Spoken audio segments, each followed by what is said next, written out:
कालू कौवा सुबह से सोया हुआ था। जब वो नींद से उठता है तो शाम हो गई थी। पता ही नहीं चला कि कब शाम हो गई।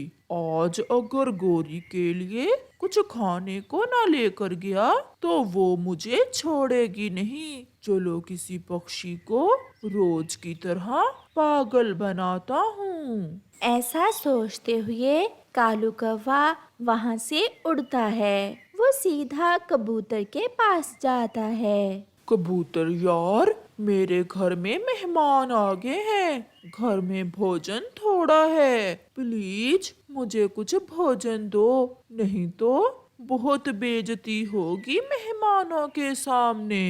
इस समय कौन आ गया है कालू आपके घर में? मामा, मेरा मामा जी आए हैं। अगर पहले बताया होता तो मैं कुछ ना कुछ उनके लिए ले जाता, मगर अब तो शाम हो गई है। लो यार कालू, आप ये चावल ले जाओ। तुम हमारे दोस्त हो, हम अपने दोस्त की बेइज्जती तो नहीं देख सकते। फिर कालू बड़ा मासूम सा मुंह बनाए कबूतर से चावल लेकर चला जाता है। वो मोटा कबूतर भी इन्हीं चावलों पर नजर जमाए बैठा था। मैंने तेजी से जाकर चावल उठा लिए और उसे भगा दिया। बहुत मुश्किल से आपके लिए चावल लाया हूँ। घर जाकर कालू गोरी से ऐसे झूठ बोलता है।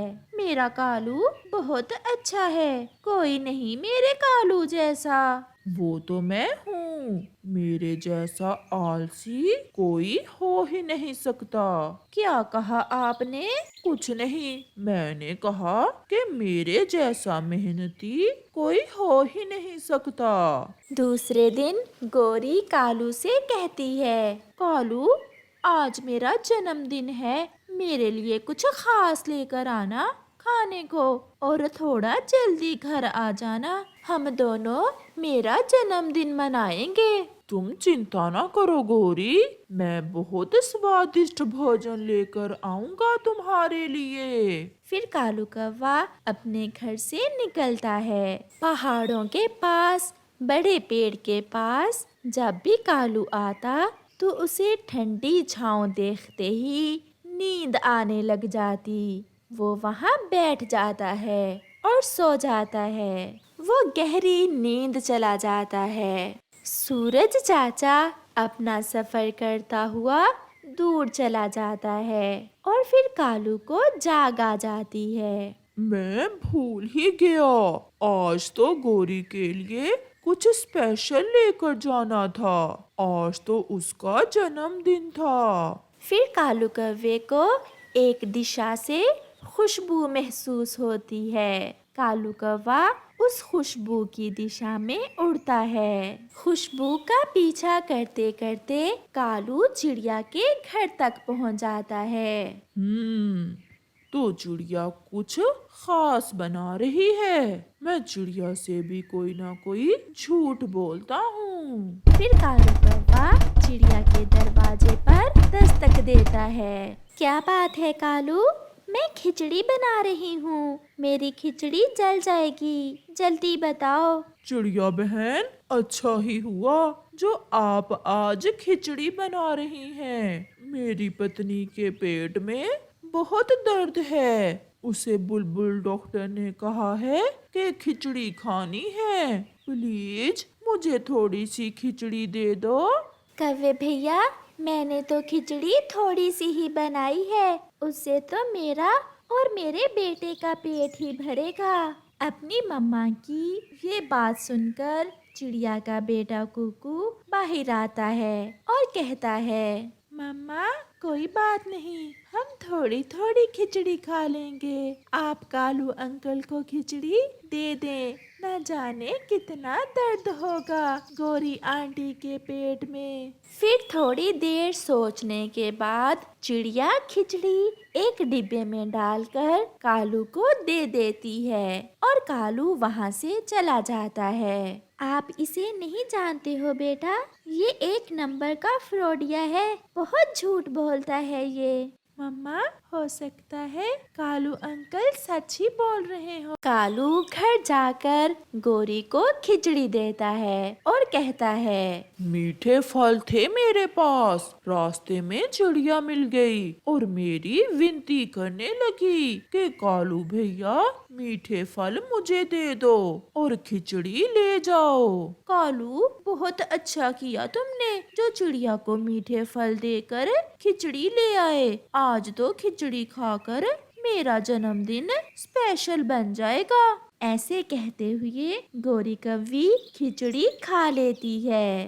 रोज कालू किसी न किसी पक्षी को उल्लू बनाता, कभी तोते के पास जाता। मेरी माँ आ रही है, प्लीज मुझे कुछ खाने को दो। तो कभी बुलबुल के पास जाता। मेरी दादी आई है, प्लीज मुझे कोई नरम खाना खाने को दो।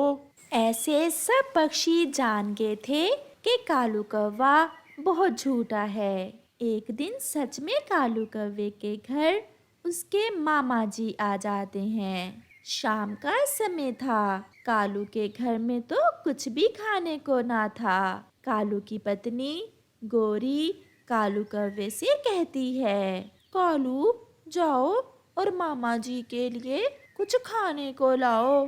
हाँ हाँ, जल्दी लाओ कुछ कालू, मुझे बहुत भूख लगी हुई है। फिर कालू घर से निकलता है। वो चिड़िया के घर जाता है, मगर चिड़िया दरवाजा ही नहीं खोलती। कबूतर भी दूर से ही कालू को देखकर दरवाजा बंद कर लेता है। तोता तो साफ इनकार कर देता है, तुम्हारा मामा तो आए दिन आया रहता है, चल भाग यहाँ से। और फिर कालू को खाली हाथ ही वापस घर लौटना पड़ता है और अपने मामा जी के सामने उसकी बहुत बेइज्जती होती है। नखट्टू, अपने मामा जी के लिए भोजन भी नहीं ला सकते? मैं जा रहा हूँ यहाँ से।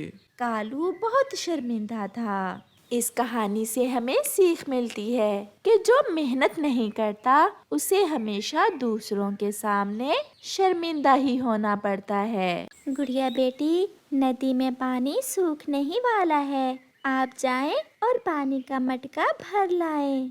मम्मा, नदी का पानी कहाँ चला गया है?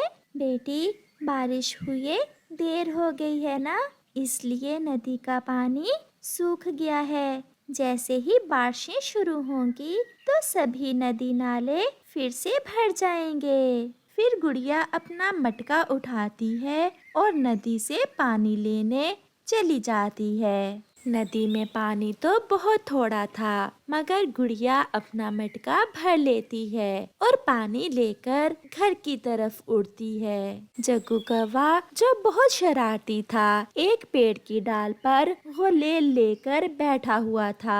छोटी चिड़िया पानी लेकर जा रही है, उसके मटके को निशाना बनाता हूँ। ऐसा कहते हुए जग्गू पत्थर मारकर गुड़िया का मटका तोड़ देता है। गुड़िया रोने लग जाती है। शरारती कौवे, तुमने मेरा मटका तोड़ दिया, अब मैं पानी किस में लेकर जाऊंगी? तुम बहुत गंदे हो, तुम बुरे हो। वो तो मैं हूँ, गंदा भी और बुरा भी। कैसा रहा मेरा निशाना?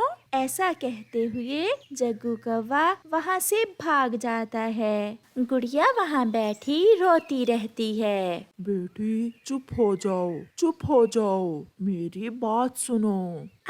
आप पहले तो यहाँ ना थे। हाँ बेटी, मैं आपकी मदद के लिए आया हूँ। मैं अच्छाई का पेड़ हूँ। आप मेरे 2 नारियल तोड़कर ले जाएं। इनसे आपको खाना भी मिल जाएगा और पानी भी। आप बहुत अच्छे हैं। उस बुरे कौवे ने मेरा मटका तोड़ दिया था। जाओ बेटी और अपनी मम्मा को ताजा ताजा नारियल पानी पिलाओ जाकर। फिर गुड़िया 2 नारियल लेकर घर वापस चली जाती है। गुड़िया बेटी, इतनी देर क्यों कर दी घर लौटने में, और आपका मटका कहाँ है? मम्मा, उस शरारती जग्गू कौवे ने मेरा मटका तोड़ दिया और वहाँ से भाग गया। फिर एक अछाई के नारियल पेड़ ने मेरी मदद की और मुझे ये 2 नारियल दे दिए। वो कौवा बहुत शरारती है, अपने पिता की तरह। और बेटी, मैं भी रोज नदी पर जाती हूँ। मुझे तो रास्ते में कभी कोई नारियल का पेड़ नजर नहीं आया। हाँ मम्मा, वो पेड़ मेरी मदद करने ही आया था। फिर वो माँ बेटी नारियल से पानी पी लेती हैं। मम्मा मम्मा, कल मैंने गुड़िया का मटका तोड़ दिया। वो बहुत रोई और मुझे बहुत मजा आया। फिर तो बहुत अच्छा किया तुमने जग्गू बेटा। चलो जाकर चिड़िया और उसकी बेटी को तंग करते हैं। फिर वो माँ बेटा चिड़िया को तंग करने चले जाते हैं। चिड़िया और उसकी बेटी अपने घर के बाहर बैठी नारियल खा रही थी। चिड़िया, मेरे जग्गू का निशाना ठीक लगता है। कल एक ही पत्थर से तुम्हारी बेटी का मटका तोड़ दिया। कैसा लगा मेरा बेटा तुम्हें? चिड़िया चुप रहती है, मगर उसकी बेटी गुड़िया बोलती है, बहुत गंदा है आपका बेटा आंटी।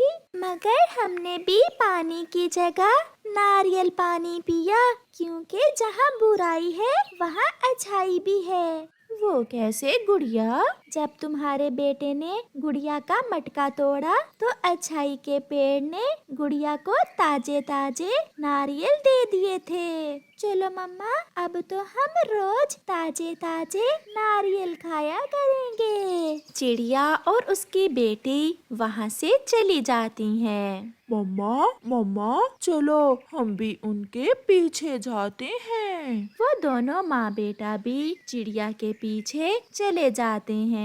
आपका बहुत बहुत धन्यवाद अच्छाई के पेड़, आपने हमें नारियल दिए। आप मेरे नारियल खा सकती हो, मेरे नारियल बहुत मीठे हैं। मैं कुछ नारियल अपने दोस्तों के लिए भी ले जाती हूँ। मेरे दोस्त भी नारियल पानी पी लेंगे। चिड़िया, ऐसे ही हमेशा दूसरों का ख्याल रखना।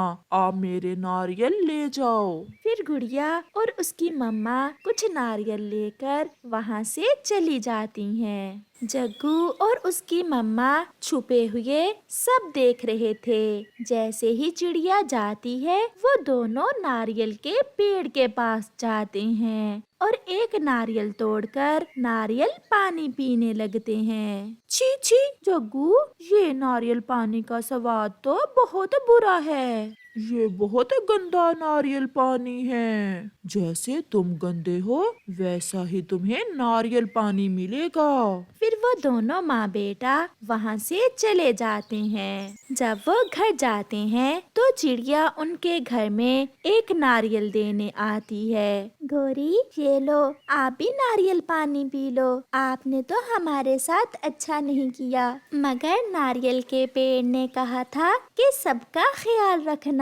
चिड़िया, हमें माफ कर दो। हमें पता चल गया है कि बुराई का फल भी बुराई की तरह बुरा ही होता है। फिर गोरी और जग्गू नारियल पानी पीते हैं, जो बहुत मीठा और स्वादिष्ट था।